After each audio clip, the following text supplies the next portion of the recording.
মসজিদে আজান হচ্ছিল, তাই ইমাম সাহেব তার কামরা থেকে বের হয়ে মসজিদে প্রবেশ করল। নামাজের জন্য তিনি প্রস্তুতি নিচ্ছিলেন।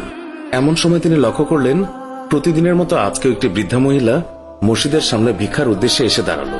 বৃদ্ধাটি প্রতিদিন ভিক্ষা করতে আসে, অথচ সে একটি সচ্ছল পরিবার থেকে আসা।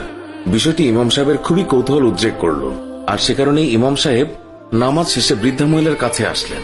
ইমাম সাহেব প্রথমে সালাম দিয়ে জিজ্ঞাসা করলেন, আপনি ভিক্ষা করেন কেন? আপনার পরিবার তো খুবই সচ্ছল।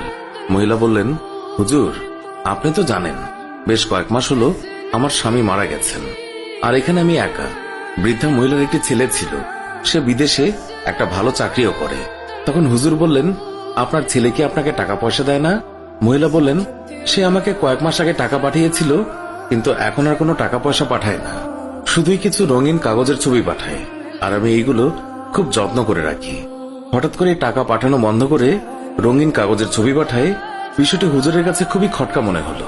তাই তিনি বৃদ্ধাকে বললেন, আপনি যদি কিছু না মনে করেন, তাহলে আমি আপনার সাথে আপনার বাসায় যে রঙিন কাগজের ছবিগুলো দেখতে চাই, আর বুঝতে চাই কেন আপনার ছেলে টাকা পাঠানো বন্ধ করে এইসব পাঠাচ্ছে। বৃদ্ধা মহিলা তখন হুজুরকে বাসায় নিয়ে গেলেন আর রঙিন কাগজের ছবিগুলো দেখালেন। হুজুর এগুলো দেখে তো অবাক, কারণ এগুলো হলো ডলার। প্রত্যেকটা নোটই হলো $1 একটি নোট। এরকম অসংখ্য নোট মহিলার ঘরে সাজানো ছিল, কিন্তু আশ্চর্যের বিষয় হলো মহিলাটি অশিক্ষিত হওয়াতে সে এই কাগজের বিষয়ে কিছুই বোঝেননি, আর কাউকে